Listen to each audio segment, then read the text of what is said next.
વીટીવીના દર્શકોને નમસ્કાર. મહામંથન સાથે હું છું કશિશ. 2015માં પાટીદારોએ આર્થિક અનામત માટે સરકાર સામે રણશીંગું ફૂંક્યું. પાટીદાર સમાજની માંગ દરેક સવર્ણ સમાજને આર્થિક અનામત આપવાની હતી, જેનો લાભ દરેક સવર્ણ સમાજને થવાનો હતો. પરંતુ આંદોલનમાં સૌથી વધુ સક્રિય પાટીદાર સમાજ હતો. તારીખ હતી 25મી ઓગસ્ટ 2015 કે જ્યારે શાંતિથી શરૂ થયેલું આંદોલન રેલી પછી આગની જેમ રાજ્યમાં ફેલાઈ ગયું. હાર્દિક પટેલની રેલીમાંથી નીકળેલા લોકોએ રાજ્યમાં એવું આંદોલન કર્યું કે ગાંધીનગરમાં બેઠેલી સત્તા હાલકડોલક થવા લાગી. અમદાવાદના જીએમડીસી ગ્રાઉન્ડમાં જુલાઈમાં શરૂ થયેલી એક આંદોલનની ચિંગારી વિકરાળ આગ બની. લાખો પાટીદારો એકઠા થયા. સ્ટેજ પરથી હાર્દિક પટેલ માંગ કરે છે કે પાટીદારોને અનામત આપવાના અમારા આવેદનને સીએમ આનંદીબેન પટેલ આવીને સ્વીકારે. આનંદીબેન તો ના આવ્યા, પણ પોલીસ એવી એક્શનમાં આવી કે જબરદસ્ત લાઠીચાર્જ થયો. પરિણામ એવું આવ્યું કે રાજ્યના ઘણા શહેરોમાં હિંસા ભડકી ઉઠી, જેમાં 14 પાટીદાર દીકરાઓએ પોતાના જીવની આહુતિ આપી દીધી. અનામતની માંગ આગમાં ફેરવાઈ અને કરોડોની સરકારી સંપત્તિ હતી ન હતી થઈ ગઈ. ઘટના બાદથી વિફરેલી તત્કાલીન સરકારે હાર્દિક પટેલ, ચિરાગ પટેલ, અલ્પેશ કથિરિયા, દિનેશ બામભણિયા સામે રાષ્ટ્રદ્રોહના કેસ કરી નાખ્યા અને કેટલાય પાટીદાર દીકરાઓને વિવિધ કલમો લગાવી કોર્ટના ધક્કા ખાતા કરી દીધા. ભાજપમાં ભળ્યા એટલે રાષ્ટ્રદ્રોહી રાષ્ટ્રભક્ત થઈ ગયા એવું કહેવામાં આવ્યું. કેમ? કોંગ્રેસ દ્વારા. કારણ કે થયું એવું કે સમય જતો રહ્યો અને ધીરે ધીરે સરકાર દ્વારા તો 10% અનામત આપવામાં આવી, પરંતુ જે આંદોલનમાં જે સૌથી મહત્વના એવા નેતાઓ હતા, જે આગેવાનો હતા કે જેમના કારણે આંદોલન આટલું ઉપડ્યું હતું અને સરકારને સીધી અસર થઈ હતી, એમાંથી કેટલાક રાજકારણી બની ગયા. પહેલા કહેતા હતા કે નહીં બની અને પછી રાજકારણી બની ગયા, સત્તા પક્ષ સાથે જોડાઈ ગયા અને ધીરે ધીરે પોતપોતાની જવાબદારીઓ નિભાવવા લાગ્યા. એટલે પછી કોંગ્રેસે આક્ષેપ કરી નાખ્યો કે રાષ્ટ્રદ્રોહી રાષ્ટ્રભક્ત થઈ ગયા, કારણ કે સરકારે ઘટનાના 9 વર્ષ પછી એવી જાહેરાત કરી કે પાટીદાર દીકરાઓ પરના કેસને સરકારે પાછા ખેંચવાનો નિર્ણય કર્યો છે. જાહેર થતાં જ કોંગ્રેસે સરકાર અને ભાજપની ઝાટકણી કાઢવાની શરૂઆત કરી દીધી. સ્વાભાવિક છે, ભાજપમાં ભળ્યા એટલે રાષ્ટ્રદ્રોહી રાષ્ટ્રભક્ત થઈ ગયા. આંદોલનકારીઓ ભાજપમાં ગયા તેથી કેસ પાછા ખેંચવામાં આવ્યા તેવું કોંગ્રેસ કહેવા લાગી. અને હવે સવાલ એ થાય કે શું સરકાર કેસ પાછા ખેંચી સમાજનું રાજકારણ ખતમ કરવા ઈચ્છી રહી છે? સવાલ એ પણ થાય કે નિર્ણય સરકારના હાથમાંથી વેરવિખેર થયેલા પાટીદારોને ફરી સાંધવાની કોશિશ કરે છે કે પછી સરકારે સમાજની લાગણી અને માંગણીને ધ્યાને રાખી કેસ પાછા ખેંચવાનો નિર્ણય કર્યો છે? કારણ કે ઘણા સમયથી આ કવાયત ચાલી રહી છે કે પાટીદાર આગેવાનો સરકારના કોઈ પણ જે મંત્રીને મળે કે કોઈને પણ મળે ત્યારે આ વસ્તુ કહે જ છે કે તમે કેસ પાછા ખેંચો. આ તમામ સવાલોના જવાબ મેળવીશું આજના મહામંથનમાં.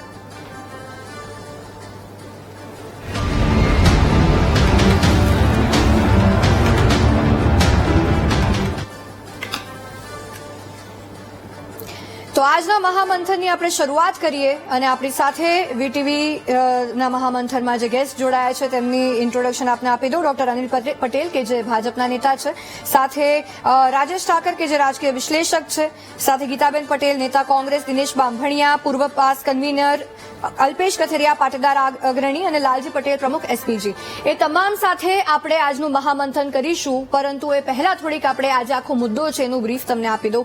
આજના મહામંથનમાં ચર્ચા મુખ્ય એ કરવાની છે કે કેસ પાછા ખેંચવા મુદ્દે કોંગ્રેસના સરકાર પરના જે આક્ષેપ છે તેમાં તથ્ય શું છે, જવાબ મેળવીશું. કે આજે દિવસભર એ મુદ્દો ચાલ્યો છે કે કોંગ્રેસ એમ કહે છે કે જે ભાજપમાં ભળી ગયા છે એટલે પછી એ જ રાષ્ટ્રદ્રોહી રાષ્ટ્રભક્ત થઈ ગયા છે અને એમના વિરુદ્ધ કેસ પાછા લઈ લીધા છે.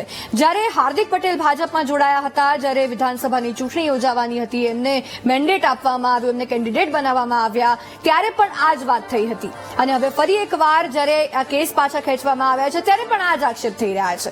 તો એનો પણ આપણે જવાબ મેળવવાનો છે. સાથે જ પાટીદાર સામેના કેસ પાછા ખેંચવા મુદ્દે રાજકારણ કોઈ કરે છે તો કેમ કરે છે, કોણ કરે છે, કારણ શું છે, ગણિત શું છે આ પાછળનું, એ પણ આજે સવાલનો જવાબ આપણે જાણવાનો છે. આપણી સાથે રાજકીય વિશ્લેષક જોડાશે, એમની પાસેથી આપણે આ સવાલનો જવાબ જાણવાનો પ્રયાસ કરીશું કે આખરે જે આ નિર્ણય લેવામાં આવ્યો છે એની પાછળનું રાજકીય ગણિત શું કઈ છે તો શું છે, સરકારે કેમ આ નિર્ણય કરવામાં જે આ નિર્ણય લીધો છે, કેસ પાછા ખેંચાતા સૌથી વધુ ફાયદો અને નુકસાન કોને થશે, એ પણ બિલકુલથી એક ચર્ચાનો વિષય બની ગયો છે. એટલે આ વિવિધ સવાલોના જવાબ આજે મહામંથનમાં મેળવવાના છે આપણે. અને જે આ મુદ્દો ગરમાયો હતો 9 વર્ષ પહેલા, જે આ આખી પરિસ્થિતિ હતી ને 9 વર્ષ બાદ જે ન્યાય મળ્યો છે, આપણી સાથે ગેસ્ટ જોડાઈ ગયા છે. તમામ મહેમાનોનું સ્વાગત છે મહામંથનમાં. સૌથી પહેલા રાજેશભાઈ, સવાલ આપને, જે અત્યારે બધાને સવાલ થઈ રહ્યો છે કે આ કેસ સરકારે પાછા ખેંચવાનો નિર્ણય કર્યો છે, જાહેરાત કરી છે, હવે આની પાછળનું રાજકીય ગણિત શું છે, શું લાગે છે? એક તો સૌથી પહેલી વાત એ છે કે આજે સરકાર 9 વર્ષ પછી આ કેસ પાછા ખેંચે, એનો મતલબ કે સરકારની સમીક્ષા એવું સિદ્ધ કરે છે કે આજે કેસ થયા હતા એ કેસ ખોટા થયા હતા. સરકારના પ્રવક્તા મંત્રી ઋષિકેશ પટેલે પણ એવું કીધું કે ઘણા બધી એફઆઈઆર ની અંદર જેમના નામ હતા એવા લોકોની કોઈ ભૂમિકા ના હોય એવું પણ ધ્યાનમાં આવ્યું છે, અને એટલે આ બધા લોકોને ન્યાય આપવા માટે આ કેસ પાછા ખેંચવાયા છે. તો જે તે વખતે જે કેસ થયા હતા એ કેસ કોઈ કિડનેપખોરીથી થયા હતા કે રાજકીય દબાણથી થયા હતા. એ જે ખોટા કેસ કરનારા લોકો છે, જે પોલીસ અધિકારીઓ છે, એના ઉપર કોઈ એક્શન લેવાની છે કે નથી લેવાની, આ પણ એક વહીવટી પ્રશ્ન આમાંથી ઉભો થાય છે. બીજું તમે કીધું કે આના રાજકીય ગણિત શું હોય, તો રાજનીતિની અંદર ડેમેજ અને ડેમેજ કંટ્રોલ આ બંને કરવાની કોશિશ થતી હોય છે. અત્યારે જે સૌરાષ્ટ્રનું એક આંતરિક રાજકારણ ભારતીય જનતા પાર્ટીનું ચાલી રહ્યું છે, અને એની અંદર અમરેલી વાળો જે લેટર કાંડ થયો એનાથી પાટીદાર સમાજની જે લાગણીઓ દુભાઈ, એ પછી જયેશ રાદડિયા અને નરેશ પટેલની વચ્ચેનો એક વિવાદ, એના કારણે કરશનભાઈએ જે નિરમાવાળાએ વાત કરી અને એના કારણે એક પાટીદાર સમાજમાં વિવાદ ઉભો થયો. આ બધાના કારણે ભારતીય જનતા પાર્ટીની કોર બેંક જેને કહેવાય, વોટ બેંક કહેવાય છે, એ પાટીદાર સમાજ અલગ અલગ વાડાઓમાં વહેંચાતો એવું લાગ્યું, અને એના કારણે પાર્ટીને પણ એમ લાગે કે અમને થયેલું જે ડેમેજ છે એ ડેમેજને કંટ્રોલ કરવા માટે આ એક નિર્ણય કરવાથી લોકો જે છે એનાથી રાજી થશે. અને બિલકુલ સાચી વાત છે કે આંદોલન જ્યારે પણ થતું હોય, આજે ભારતીય જનતા પાર્ટી સત્તામાં છે, જ્યારે સત્તામાં નહોતી ત્યારે કોંગ્રેસ પણ આવી રીતે એમના આંદોલન વખતે એમના ઉપર કેસ કરતા હોય. વિદ્યાર્થી આંદોલન થાય, નવનિર્માણના આંદોલન થયા, એ વખતે પણ ઘણા બધા કેસ થતા હતા. એની સમાધાનની ભૂમિકામાં પ્રાથમિક શરત જે છે એ એવી હોય છે કે આ જે આંદોલનકારીઓ છે એના ઉપરના કેસ પાછા ખેંચાવા જોઈએ. પણ જે રાદ્રોની કલમ લગાડેલી હતી એ એટલી ગંભીર હતી કે એની જે કાનૂની પ્રક્રિયા હોય એને અનુસરવું પડે. એ કઈ ચપટી વગાડતા કેસ થઈ ગયો છે, ચપટી વગાડતા નીકળી જવાનું, જો એ જ કરવું હોય તો હાર્દિક પટેલ જયારે ભારતીય જનતા પાર્ટીમાં જોડાયા એ જ વખતે આજે આક્ષેપ કોંગ્રેસ કરી રહી છે કે એ રાજદ્રોહી હતા અને પાર્ટીમાં જોડાયા એટલે એમ કે રાષ્ટ્રપ્રેમી થઈ ગયા. તો જયારે હાર્દિક પટેલને પહેલા તો ક્લીન થાય એ પછી ભારતીય જનતા પાર્ટી એમનામાં સડ્ડો હોય. પણ કોઈક ને કોઈક રીતે સમીક્ષાની અંદર એક સમયની પ્રક્રિયા છે, સમયની પ્રક્રિયા થઈ છે, નિર્ણય મોડો થયો છે, પણ પાટીદાર સમાજ માટે રાહતનો વિષય છે કે આ એક નિર્ણય થયો છે. હવે એમના જે 1 કે 2 વિષય હજી પણ બાકી છે. આ તો રાજદ્રોહનો જેમના ઉપર કેસ થયો હતો ને એ લોકો હવે કેસમાંથી મુક્ત થયા છે એટલે રાજીપો વ્યક્ત કરે ને આભાર વ્યક્ત કરે. પણ જે આ આંદોલનની અંદર 14 યુવાનો માર્યા ગયા, એમના પરિવારના લોકોને સરકારી નોકરી આપવાની વાત હતી, એનો જે નિર્ણય છે હજી પેન્ડિંગ છે.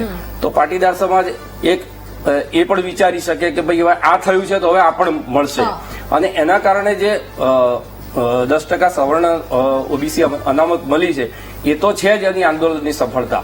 પણ એની સાથે સાથે કોઈ પણ આંદોલન જે કહે છે ને કે રાજકીય પક્ષોમાં જોડાયા, તમે દેશના કોઈ પણ આંદોલન જોઈએ, જેપીનું આંદોલન હોય, નવનિર્માણનું આંદોલન હોય, આસામ ગણ પરિષદે કરેલું આંદોલન હોય, કે ગુજરાતની અંદર મહાગુજરાતનું આંદોલન થયું હોય, કે આજે પાટીદાર આંદોલનની વાત કરીએ કે ઠાકોર ક્ષત્રિય આંદોલનની વાત કરીએ, આંદોલનની ફલશ્રુતિ જ એ છે કે એની અંદરથી એક નેતૃત્વ ઉભરે છે. એ નેતૃત્વની સાથે લોકો જોડાયા છે, લોકો પાર્ટી સાથે જોડાયા, એટલા માટે કોઈક ને કોઈક રાજકીય પાર્ટી એ લોકો પસંદ કરતા હોય છે. અને રાજકીય પાર્ટીઓ પણ પોતાના લાભ અલાભ જોઈ અને એ લોકોને પાર્ટીની અંદર જોડતા હોય છે. એટલે આંદોલનમાં કોઈ માણસ ગયો છે ને પોલિટિકલ પાર્ટીમાં ના જોડાય, આ તો એક પ્રકારની એની જે છે કાર્યશાળા છે કે ત્યાંથી એ તૈયાર થયો, એનું નેતૃત્વ ઉભું થયું, એમનામાં જોડાઈ જાય ને એટલે પછી લોકોને આશ્ચર્ય થાય. એ ચોક્કસ વાત છે કે એમના પક્ષ તરફથી ધારાસભ્ય બની જાય. એટલે આંદોલન હંમેશા સત્તાની સામે થતા હોય છે, પણ સત્તાનું પરિવર્તન ના થાય. જયારે સત્તાના પરિવર્તન થયા ને ત્યારે એવું દેખાયું કે કોંગ્રેસમાં અત્યારે નવનિર્માણ આંદોલન વખતના કેટલા બધા નેતાઓ આજે કોંગ્રેસની અંદર છે. એ આંદોલન કોની સામે હતું? તો એટલે આ બધું જ બનતું જ હોય છે. સમય જતા જયારે લોકો પોતાનું વ્યક્તિત્વ ઉભું કરે સામાજિક દ્રષ્ટિએ અને રાજકીય દ્રષ્ટિએ, ત્યારે એને પણ એમ થાય કે હવે બાર્ગેનિંગ પાવર આપણી પાસે છે, હવે 4 લોકો આપણને ઓળખતા થયા છે, હવે રાજકીય પાર્ટીઓ જે છે એ આપણી પાસે આવે છે, એટલે એને જે વખતે જે ડીલ સારું લાગે એ પાર્ટીની અંદર લોકો જોડાઈ જતા હોય છે. બિલકુલ. ભાજપ પાસેથી મહત્વના સવાલોના જવાબ માંગવાના છે, પરંતુ એ પહેલા આપણે અલ્પેશભાઈ કથિરિયા પણ આપણી સાથે જોડાયા છે, એમને આપણે મહત્વના સવાલ પૂછીશું. અલ્પેશભાઈ, આપ આ આંદોલનનો હિસ્સો હતા, આપના ઉપર પણ કેસ હતો, કેવું લાગી રહ્યું છે આજે? જો કેસો મારા પરના છે, કદાચ પરત ન ખેંચે તો પણ મને કોઈ પ્રકારનો પ્રશ્ન પણ નથી અને એમાં મને કોઈ પણ પ્રકારનો સંદેહ પણ નથી. પણ જે ટીમ પરના છે, કાર્યકર્તાઓ પરના છે અને એનાથી વિશેષ કે જે જનસમૂહની અંદર સામાન્ય લોકો જે ખરેખર પીડિત હતા અને આંદોલનમાં જોડાયા હતા, એવા સમાજની મહિલાઓ અને યુવાનો પરના કેસો છે એ દૂર થવા જોઈએ. અત્યારે જે 9 કેસો ચાર્જશીટ વાળા અને 5 બીજા એટલે 14 કેસો બાબતની જે વાત છે, 5 કેસોની અંદર તો કોઈની ધરપકડ જ નથી થઈ, પણ જે 9 કેસો છે એમાંથી 2 રાજદ્રોહના અને 7 બીજા પબ્લિક પ્લેસના કેસો છે કે જેમાં માસ કોમ્યુનિકેશન મોટી સંખ્યામાં લોકોને ટોળાને જોડવામાં આવ્યા છે. 200ની વધારે, 500થી વધારે, 700થી વધારે એવા ટોળા પરના કેસો છે. એટલે એ જે કેસો દૂર થયા છે એમાં મોટા વધારેમાં વધારે આરોપીઓ છે, એવા લોકોને કોર્ટ કેસમાંથી મુક્તિ મળે, એમને આવવા જવાના ધક્કા, સમયનો વ્યય, ખર્ચો થાય, પાસપોર્ટ માટે તકલીફ પડતી હોય, પોલીસ એનઓસી ન મળતી હોય, તો આવા ઘણા બધા પ્રશ્નોમાંથી એમને સમાધાન થશે અને આવા પરિવારોને રાહત થશે, એનો ખૂબ આનંદ છે. ઓકે, હવે અનિલભાઈ, આપને પૂછવા માંગીશ કે જે આક્ષેપ થયા છે, ચલો નિર્ણયોને બધા જ આવકારી રહ્યા છે, પરંતુ કોંગ્રેસ એમ જ કહી રહી છે કે એક સમયે તમે આમના પર રાજદ્રોહનો આરોપ લગાવ્યો હતો, કેસ દાખલ કર્યો હતો, અને હવે રાષ્ટ્રભક્ત થઈ ગયા છે કારણ કે ભાજપમાં ભળી ગયા છે, તો આના પર તમારી શું પ્રતિક્રિયા છે? જો કશિશ આમ જોવા જાવ તો એ પાટીદાર આંદોલન જ્યારે થયું ત્યારે એમાં ઘણા બધા લોકો નેતૃત્વ આપી રહ્યા હતા. એમાંના કેટલાક લોકો ભાજપમાં પણ જોડાયા છે, કેટલાક લોકો કોંગ્રેસમાં બી ગયા છે અને કેટલાક લોકો અન્ય પક્ષમાં બી ગયા છે, અને કેટલાક એમાં જે લીડ કરતા હતા એ આજે પણ પોતપોતાની સંસ્થા સાથે કોઈ પણ પોલિટિકલ પાર્ટીમાં જોડાયા વિના કામ કરી રહ્યા છે. દાખલા તરીકે લાલજીભાઈ, અને જેમ રાજેશભાઈએ કીધું એ પ્રમાણે આવા કોઈ પણ આંદોલન, હું નવનિર્માણ આંદોલનનો સાક્ષી છું, પ્રત્યક્ષ સાક્ષી છું અને એમાં જોડાયેલો પણ હતો, તો એ વખતે બી ઘણા બધા લોકો કોંગ્રેસમાં જોડાયા, કેટલાક લોકો કોંગ્રેસની સામે સંસ્થા કોંગ્રેસમાં જોડાયા અને પછી બનનાર જનતા પક્ષમાં પણ જોડાયા. અનામત આંદોલન વખતે બેવું થયું. દેશમાં જ્યારે અન્ના આંદોલન થયું તો એમાં કેજરીવાલનું પાર્ટી નહીં બનાવવું ને આપણે સૌ જાણીએ છીએ કે શું પરિસ્થિતિનું નિર્માણ થયું. તો કોઈ પણ આંદોલનમાં આ પ્રકારે બનતું હોય છે, અને કોઈ પણ આંદોલનમાં જ્યારે એ આંદોલન અહિંસકમાંથી જ્યારે એક ટોળું બને છે, એટલે મોબ મોટું મોબિલાઇઝ થાય છે, ત્યારે એને ચોક્કસ ડાયરેક્શન આપી શકે એવા લોકો નેતૃત્વ કરી શકતા નથી. જે ઓલરેડી નેતૃત્વ કરતા હોય એને પણ ન માને એવું પણ થાય છે. તો જે તે સમયે આંદોલનોમાં ક્યાંક ને ક્યાંક અરાજકતા પણ ફેલાય છે. દરેક સરકારો, હું 74 થી જે રીતે મેં વાત કરી સાક્ષી છે, દરેક સરકારો સમયાંતરે આ બધા કેસનું મૂલ્યાંકન કરતી હોય છે, અને ક્યાંક જયારે આંદોલન પાછું ખેંચવાની જયારે શરૂઆત થાય છે ત્યારે જે કંઈ વાટાઘાટો થાય છે એ વાટાઘાટોમાં એક શરત, આંદોલનકર્તાઓ ઉપર જે કંઈ કેસીસ થયા છે વિવિધ પ્રકારના, એ કેસ પાછા ખેંચવા એવી પણ એક કલમ હોય છે. અને એમાં સરકારે આ દાખલા તરીકે પાટીદાર આંદોલનની આજે આપણે ચર્ચા કરીએ છીએ, તો પાટીદાર આંદોલનમાં ખૂબ લોકો ઉપર કેસ થયા હતા, બહુ લોકો ઉપર થયા હતા. ક્રમશઃ ઘણા બધા કેસ જે જ્યુડિશિયરી દ્વારા જે પાછા ખેંચી શકાય એવા હતા એ કેસો ખેંચી લીધા છે. અત્યારે જે થોડા કેસની વાત થાય, જે અલ્પેશભાઈ કહ્યું, એમાં કેટલાક કેસોમાં એની સમીક્ષામાં થોડો સમય ગયો છે, પરંતુ એની સમીક્ષા કરીને આ બધા કેસોમાં મેરિટ આધારિત જ્યારે એક ચોક્કસ નિરાકરણ પર સરકાર આવે છે કે ભાઈ આમાં હવે આગળ કોઈ બીજું તથ્યાત્મક રીતે કે લોજિકલી કોઈ આમાં કાર્યવાહી કરવાની રહેતી નથી. તો રાજદ્રોહનો કેસ કે એ ગુનો કેમ દાખલ કર્યો તો એ સમયે? સામાન્ય રીતે કશિશ આવું કોઈ પણ આંદોલન થાય ત્યારે જે કંઈ રિપોર્ટ છે એ ક્યાંક હિંસક થયું હોય, જાનમાલને નુકસાન થયું હોય, સરકારી પ્રોપર્ટીને નુકસાન થયું હોય, તો એ વખતે રાજ્ય સરકારની સામે એક બળવો આવી સ્થિતિ દેખાય છે. ખરેખર ન પણ હોય, જે તે આંદોલન પોતાની માંગ માટે પણ હોય, એ વખતે જે ગૃહ વિભાગ એટલે પોલીસ વિભાગ દ્વારા જે પ્રકારના ડોક્યુમેન્ટનું પ્રેઝન્ટેશન થાય છે એની ઉપર કાર્યવાહી થાય છે અને આખી એક આ સાયક્લિકલ લીગલ ચેઇન છે જેમાં ડોક્યુમેન્ટેશન આવે પછી તેની રજૂઆત થાય પબ્લિક પ્રોસિક્યુટર ઉપર જે હોય એની રજૂઆત કરે જ્યુડિશરીમાં અને જ્યુડિશરી જે કંઈ ડાયરેક્શન આપે એ પ્રમાણે કામ થતું હોય છે તો આ એક સાયકલ ચાલતી હોય છે એમાં લગભગ 9-10 વર્ષના વાણા વીતી ગયા કમનસીબે આ પ્રકારની જે ગંભીર કલમો હતી એ કલમોની સમીક્ષા પછી એવું લાગ્યું કે કદાચ એની ગ્રેવિટી ઓછી છે એટલે મેરિટ આધારિત આમાં પાછું ખેંચી શકાય પ્રાઇમા ફેસી એવું દેખાયું એટલે સરકારે એક વિશાળ હિતમાં જો સરકારમાં ભૂપેન્દ્રભાઈની સરકાર જયારે આપણે કહીએ છીએ કે મૃદુ અને મક્કમ છે એક વસ્તુ કશીશ હું ચોક્કસ કહીશ ને આપ પણ માનશો કે ભૂપેન્દ્રભાઈની સરકાર જરા પણ વિન્ડિક્ટિવ નથી અને એ વિશાળ મન રાખીને કોઈ પણ પ્રકારનો રાગદ્વેષ રાખ્યા વિના એ આ પ્રકારના નિર્ણય લેતા હોય છે આમાં એક થઈ ચર્ચા કે ભાઈ રાજકીય બેનિફિટ માટે આ ચોક્કસ હું આપને કહીશ જો રાજકીય બેનિફિટ જ હોત વિશાળ તો 22ની ચૂંટણી પણ વિધાનસભાની થઈ એની હાર્દિક પટેલ સિવાય ઘણા બધા લોકો નતા આવ્યા ઘણા બધા લોકો નતા આવ્યા લોકસભાની ચૂંટણી થઈ તો આમાં એક એનો ચોક્કસ જે કાયદાની પ્રક્રિયામાં it tax course of time અને 2015 પછી 17ની પણ ચૂંટણી થઈ 19ની પણ લોકસભાની થઈ એ વખતે હાર્દિકભાઈ નતા પછી આવ્યા તો 19 લોકસભાની થઈ 22 વિધાનસભાની થઈ અને પંચાયતો અને નગરપાલિકાની પણ થઈ મહાનગરપાલિકાની ચૂંટણી 2020માં થઈ 2021માં થઈ આ રાજકીય નિર્ણય છે એવું અત્યારની જે આખી પરિસ્થિતિ છે કે આ જે કરશન કાકાએ હમણાં કહ્યું હતું ત્યારબાદ જે અત્યારે અમરેલીનું લેટર કાંડ ચાલી રહ્યું છે પાટીદારોમાં પણ એને લઈને ગુસ્સો છે એ બધાને કઈ આમાં પછી શું એ જ કહેવા માંગુ છું કે દરેક સમાજના જે મૂવીઓ હોય એ પોતે પોતાના સમાજના લોકો માટે રજૂઆત કરતા હોય છે સરકાર સમક્ષ પછી એ ઓબીસી સમાજના લોકો હોય કે ક્ષત્રિય સમાજના લોકો હોય કે દલિત કે આદિવાસી સમાજના લોકો હોય સમાજના જે સંગઠનો છે વિવિધ એ સંગઠનો પોતાના સમાજના આવા આંદોલનકારીઓ છે પર્ટિક્યુલરલી એના માટે સરકારમાં રજૂઆત કરતા હોય છે અને દરેક લોકોના પોતપોતાના મંતવ્ય હોય છે સરકાર એ પર્ટિક્યુલર કેસીસની ગ્રેવિટી અને એના મેરિટના આધારે નિર્ણય લે છે કોઈ ચોક્કસ વ્યક્તિઓના દબાણના કારણે કે આ સરકાર કોઈ રાજકીય કારણોસર જ નિર્ણય લે છે એવું નથી મેં અમને આપને ઉદાહરણ સાથે સમજાવ્યું કે 4 થી 5 ઇલેક્શનો ગયા એ પછી અત્યારે તો ગયા વર્ષે તો મેમાં હતું લોકસભાનું આજે આપણે ફેબ્રુઆરીમાં નિર્ણય તરફ ચૂંટણી મૂડમાં રહે છે આપણે સૌ કોઈ જાણીએ આના પર ચર્ચા કરીશું ગીતાબેન હવે ભાજપે જવાબ આપ્યો છે તમારી શું પ્રતિક્રિયા તમારા જે સવાલનો જવાબ કહી રહ્યા છે ડોક્ટર અનિલ ગીતાબેન બી હતા અને કોંગ્રેસમાં જોડાયા છે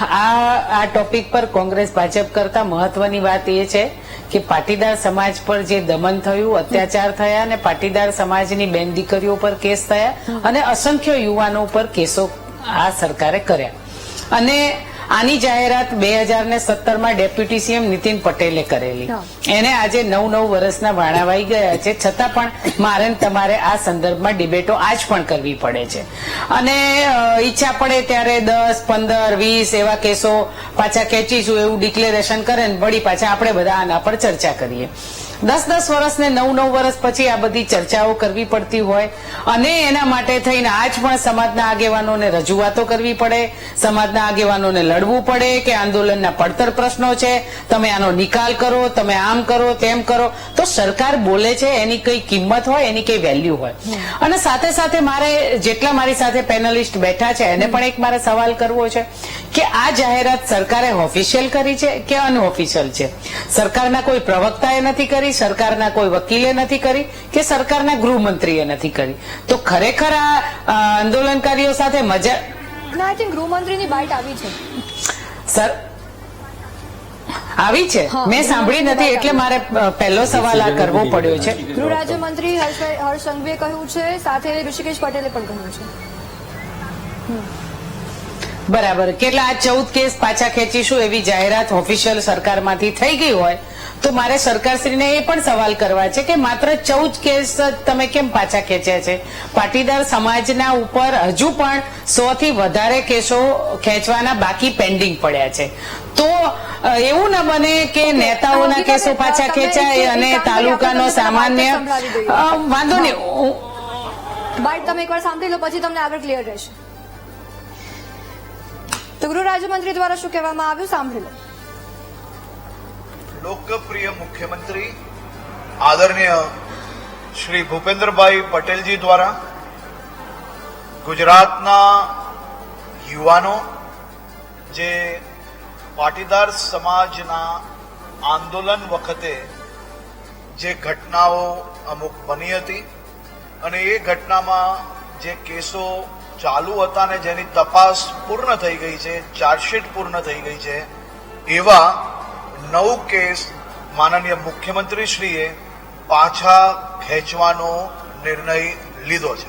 આભાર. તો ગૃહ રાજ્યમંત્રીની પ્રતિક્રિયા આવી હતી, જેમણે જાહેરાત કરી છે કે 9 કેસ પાછા ખેંચવાનો સરકાર દ્વારા નિર્ણય લેવામાં આવ્યો છે. આપણે ગીતાબેન, તમે આઈ એમ શ્યોર હવે આ બાઇટ સાંભળી લીધી છે. હવે તમારી પ્રતિક્રિયા શું છે?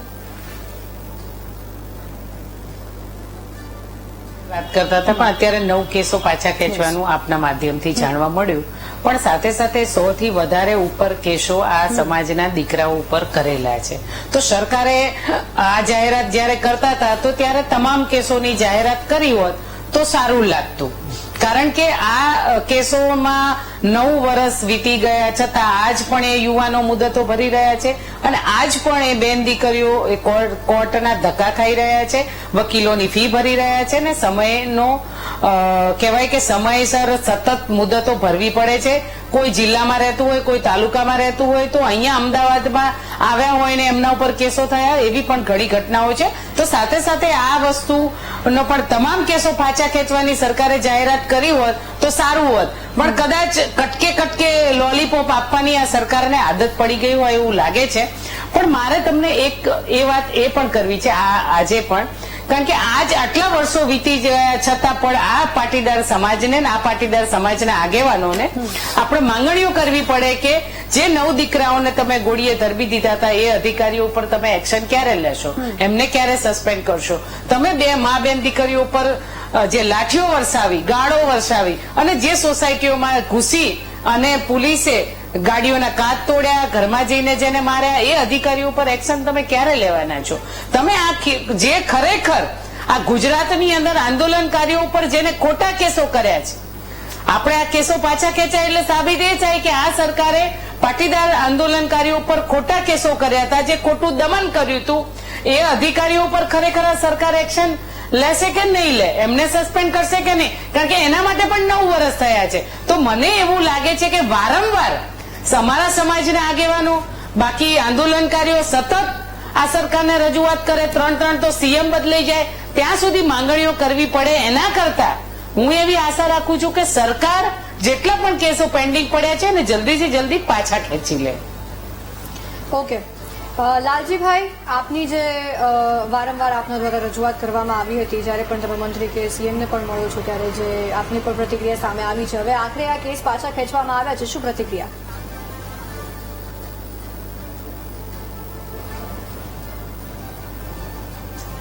ની અંદર પાર્ટી સમાજના એ ફસાયેલ અને એમથી ધક્કા થવા માટે જ્યારે હોય તો પાટીદાર સમાજ સારી બાબત પણ જેમ મુકેશભાઈ છે અને ગીતાબેન કે જેટલા પણ નાના વ્યક્તિ પર થયા હોય કે મારા જન્મ અહીંયા ઘર એક કેસ છે, એમાં ખેડૂતના લગભગ 67 દીકરાઓને બતાવવામાં આવ્યું છે અને આજે પણ ભરી રહ્યા છે.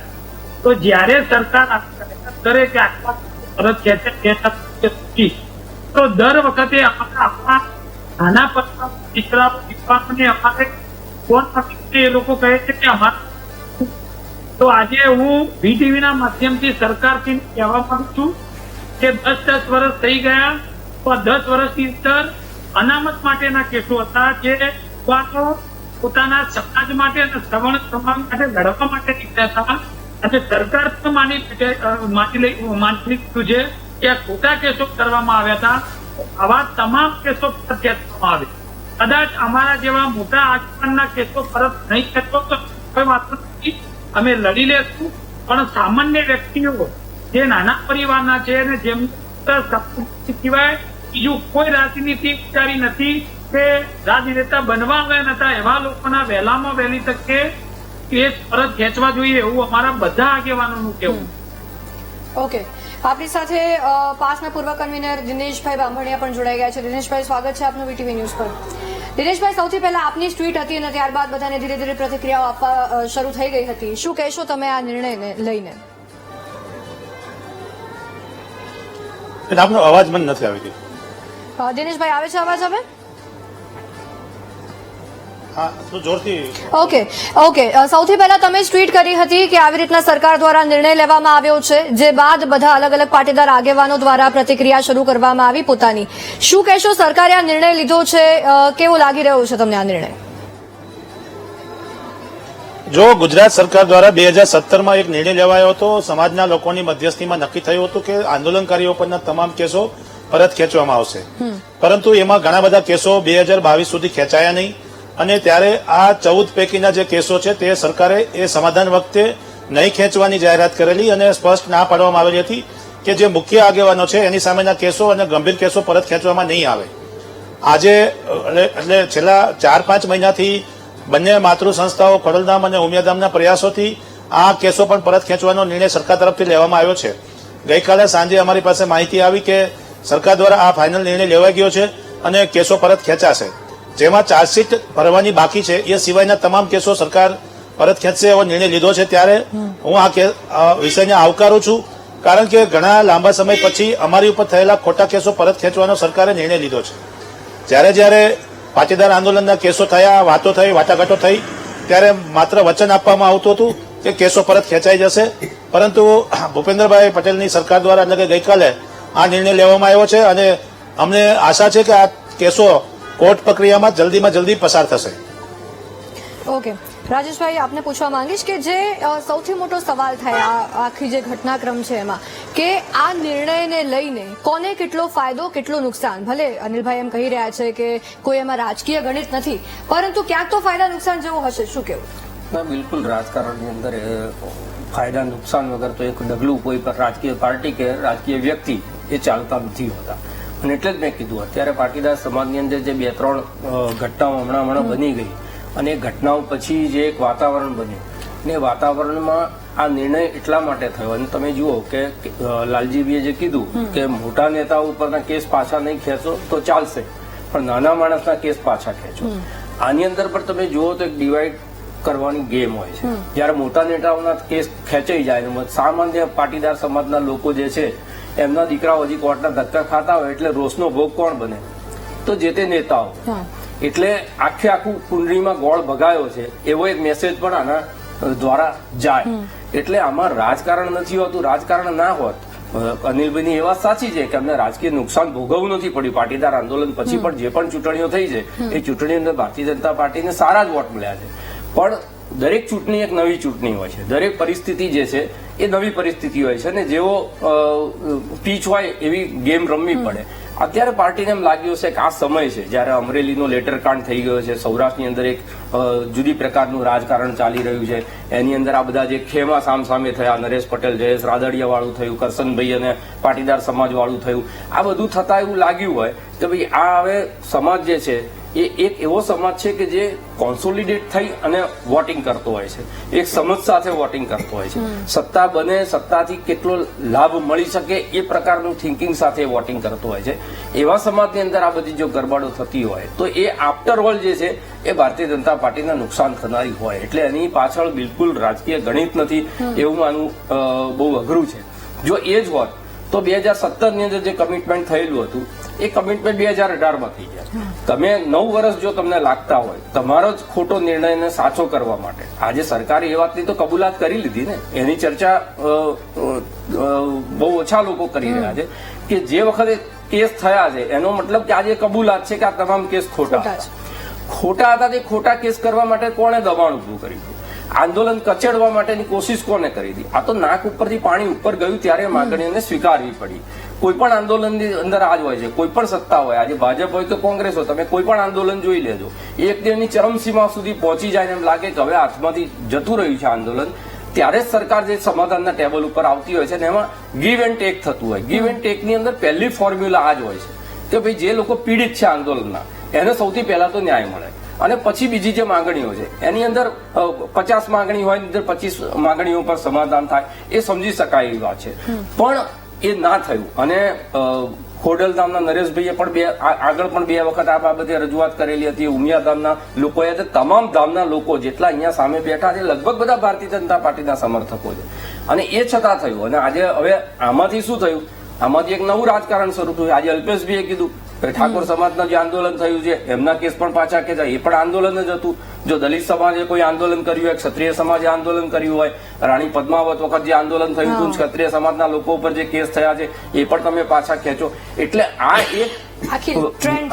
એટલે આ જે એક સોશિયલ એન્જિનિયરિંગ થતું હોય છે, એ સોશિયલ એન્જિનિયરિંગમાં હવે એક બીજી છે એ છેડો આનો ખુલી ગયો છે. એટલે બિલકુલ આની પાછળનું રાજકારણ નથી. આંદોલન થયું ત્યારે એને રાજકીય ભૂમિકા સાથે જોડવામાં આવી. જયારે હાર્દિકભાઈ ગયા ત્યારે ભારતીય જનતા પાર્ટીનો આક્ષેપ તો એ જ હતો કે આની પાછળ કોંગ્રેસ હતી આંદોલનની પાછળ, અને એ જે થયું હતું એ વખતે એમના ઉપર જે રાદ્રો એટલે સરકારની સામે કોઈ એવું ષડયંત્ર કે જેના કારણે સરકાર અસ્થિર થાય, કાં તો રાજ્યની અંદર એવું બધા ભેગા થઈને એવું એક ષડયંત્ર કરે છે જેના કારણે રાજ્યની જે સ્થાવર મિલકતો છે, કાં તો એની સંસ્કૃતિ છે, કાં તો એનો એકતા છે, એનો ભંગ થાય.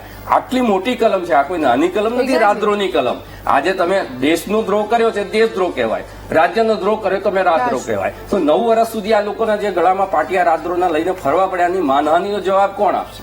બીજી વસ્તુ છે, જે સામાન્ય મધ્યમ વર્ગના પાટીદારના છોકરાઓ છે જેમના ઉપર આ કેસ થયા છે, એમને સરકારી નોકરીઓમાં અડચણ આવી હશે, એમને ક્યાંક વિદેશ જવું હશે તેની અંદર અડચણ આવી હશે, એમને જે આ કેસો લડવા પડ્યા એના કારણે આર્થિક એમને નુકસાન ભોગવવાનું આવ્યું છે, અને માનસિક ટ્રોમા.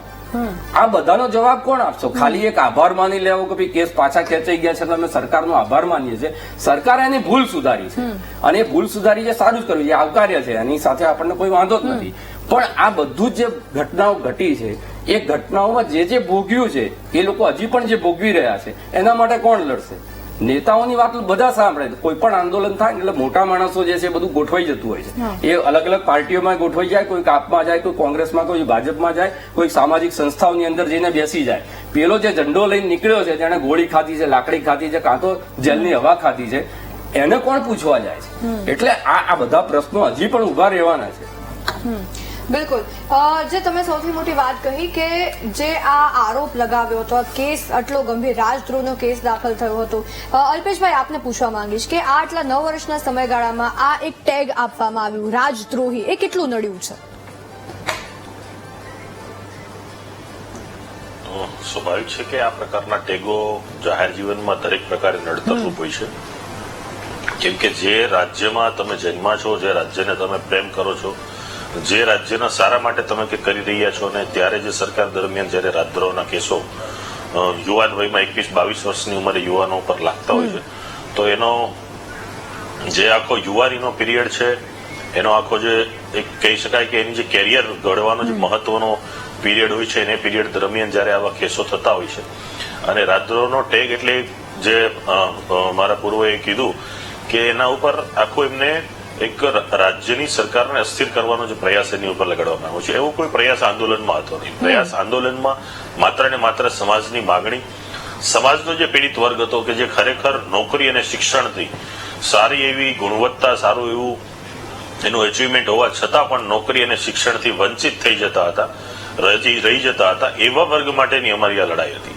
અને એ લડાઈ દરમિયાન જયારે પણ આવા ટેગ લાગતા હોય છે ત્યારે એ ટેગ સાથે જીવવું, ટેગ સાથે બધાને મળવું, તમારે પોતાની કારકિર્દીનું ઘડતર કરવું, પોતાનો વ્યવસાય ધંધો કરવો, દરેક જગ્યાએ નડતરરૂપ થતું હોય છે.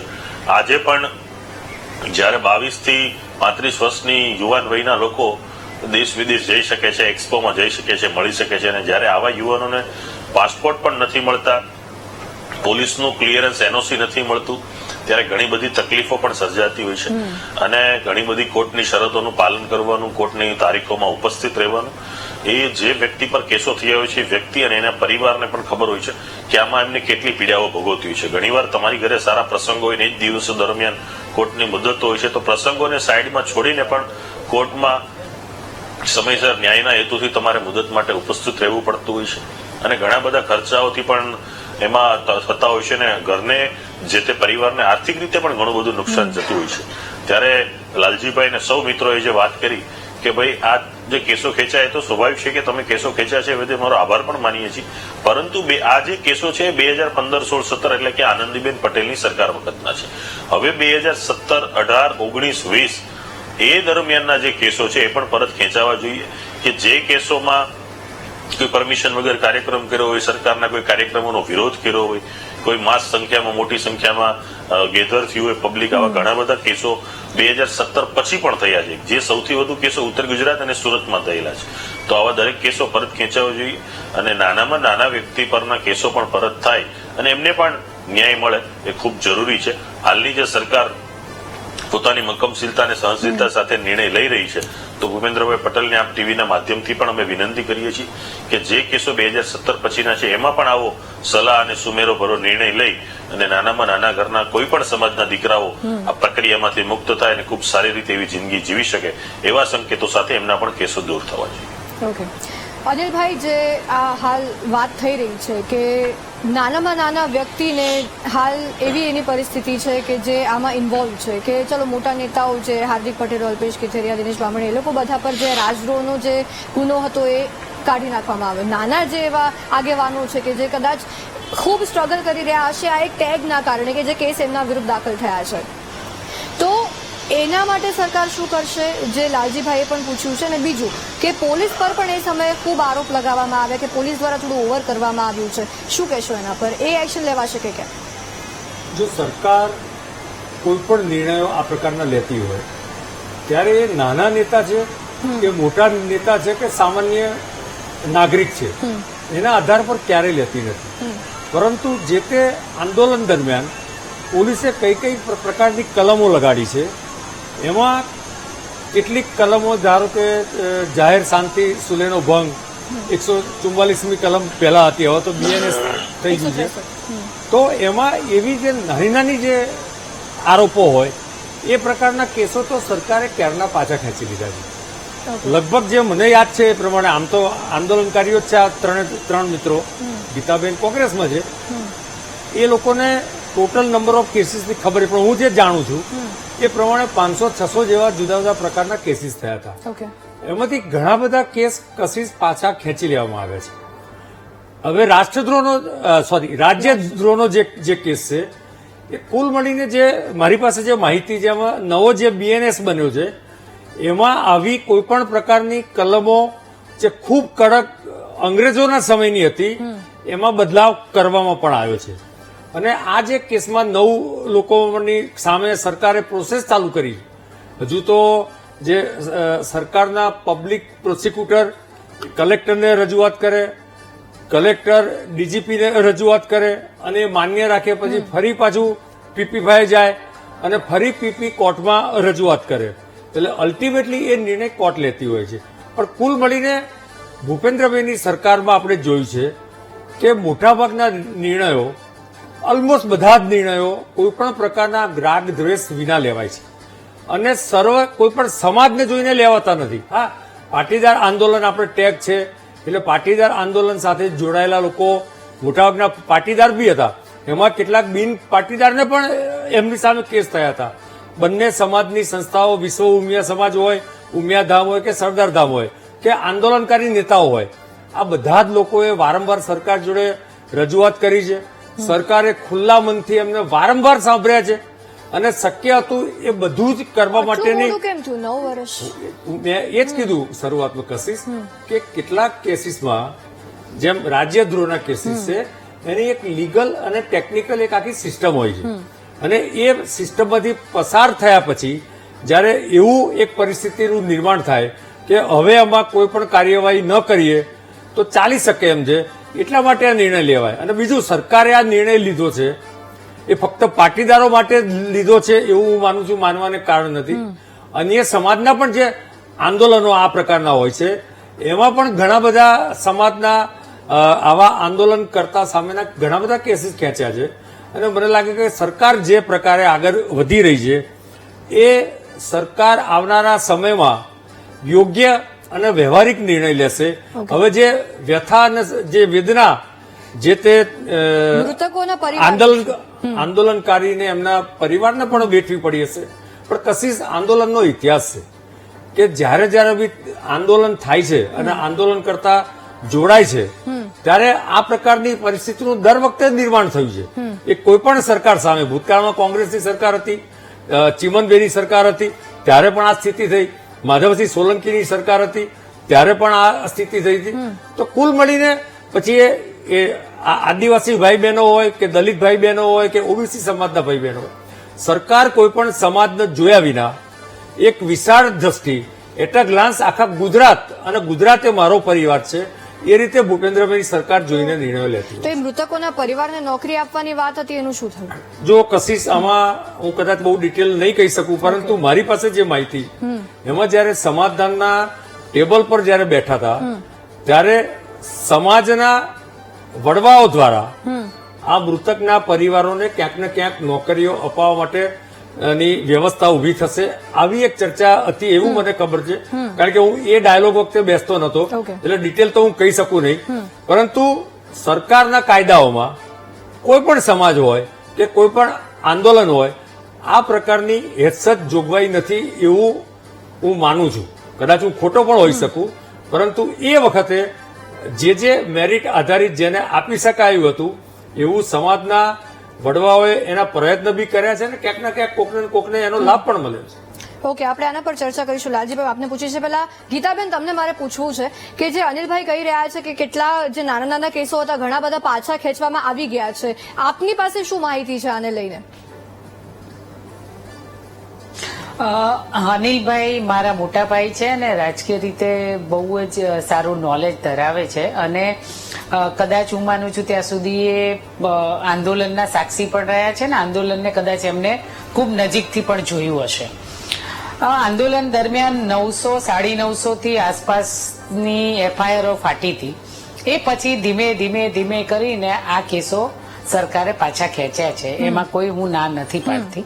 પણ મારે અનિલભાઈને એક સવાલ એટલે કરવો છે કે તમે જે સવાલ કરી રહ્યા હતા કે અસંખ્ય વાર સમાજના આગેવાનોએ વારંવાર રજૂઆત કરી, આંદોલનકારીઓએ વારંવાર રજૂઆત કરી, તો શા માટે સમાજના આગેવાનો વારંવાર રજૂઆત કરે, શા માટે આંદોલનકારીઓ વારંવાર રજૂઆત કરે, જ્યારે તમે જાહેરાત જ કરો છો 2017માં કે અમે કેસો પાછા ખેંચી લઈશું, પછી આ રજૂઆતો વારંવાર કરવાનો મતલબ શું છે?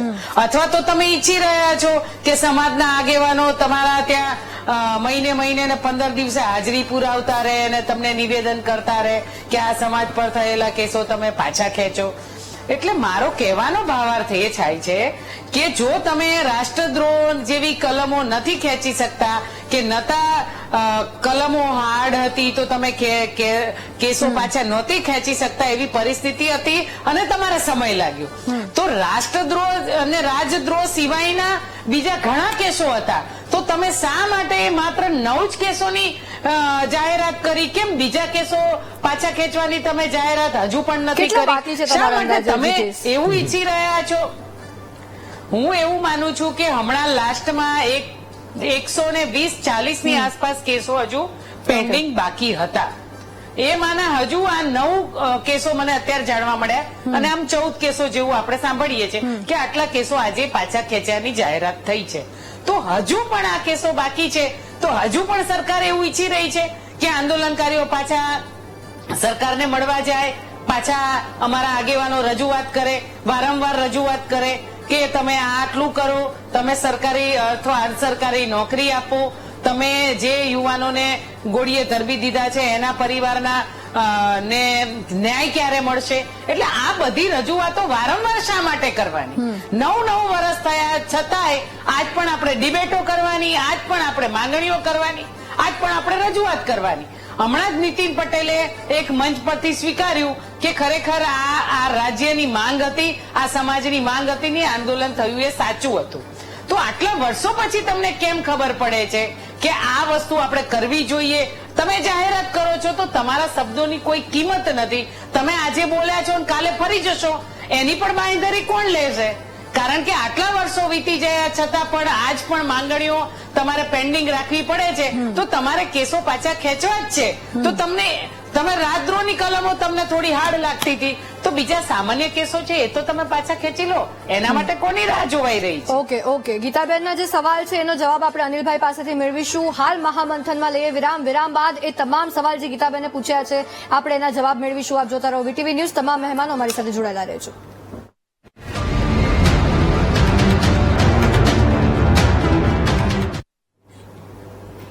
વિરામ બાદ મહામંથનમાં આપનું સ્વાગત છે. આપણે જે સરકાર દ્વારા જે પાટીદાર આગેવાનો પર કેસ કરવામાં આવ્યા હતા તેને પરત ખેંચવાનો નિર્ણય કર્યો છે, જાહેરાત કરી છે, તેના પર ચર્ચા કરી રહ્યા છે. વિરામ પહેલા કોંગ્રેસ નેતા ગીતાબેન દ્વારા જે સવાલ કરવામાં આવ્યો હતો ભાજપને કે વારંવાર કેમ રજૂઆતો કરવી પડે છે પાટીદાર આગેવાનોએ, શું તમે એવું ઈચ્છો છો કે વારંવાર રજૂઆત કરવામાં આવે? 2017માં જાહેરાત કરવામાં આવી તો એટલો વિલંબ કેમ થયો? 2 વાર તમે આનો ઉત્તર આપી ચૂક્યા છો અનિલભાઈ, ફરી એકવાર ગીતાબેનને શું જવાબ આપશો? ગીતાબેન કોંગ્રેસમાં જોડાયા છે એટલે સ્વાભાવિક છે કે આ પ્રકારના પ્રશ્નોના જવાબ જે મેં આપ્યા છે એ કદાચ એ વારંવાર પૂછ્યા જ કરશે. પરંતુ તેલંગાણાની સરકાર કે કર્ણાટકની સરકારે રાજકીય આંદોલનકર્તાઓ પર કેસ જે કર્યા છે એ શું એમણે પાછા ખેંચી લીધા?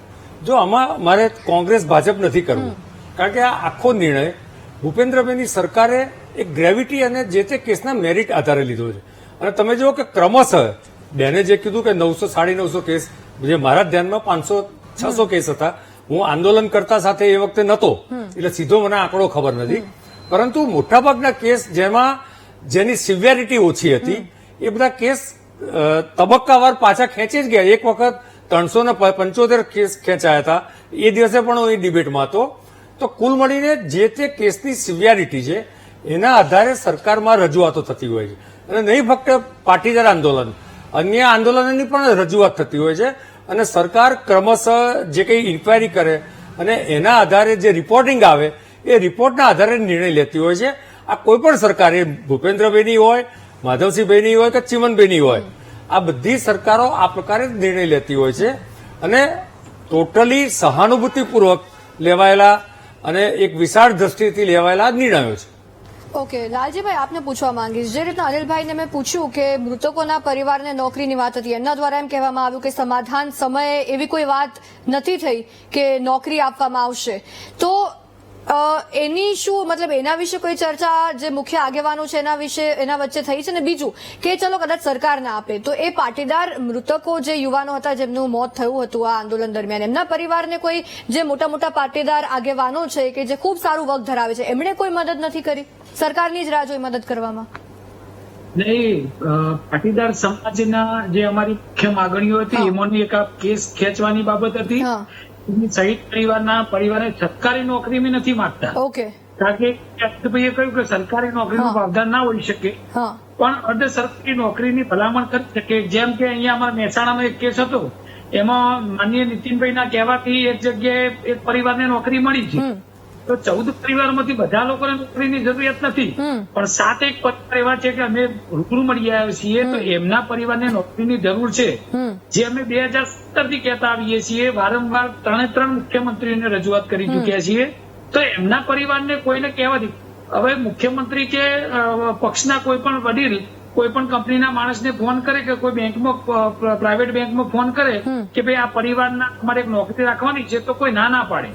એમ એમના માટે નોકરીનો પ્રશ્ન એ બહુ સામાન્ય પ્રશ્ન છે, તો પણ હજી આગળ પાટીદાર સમાજની પૂરી કરવામાં આવી નથી.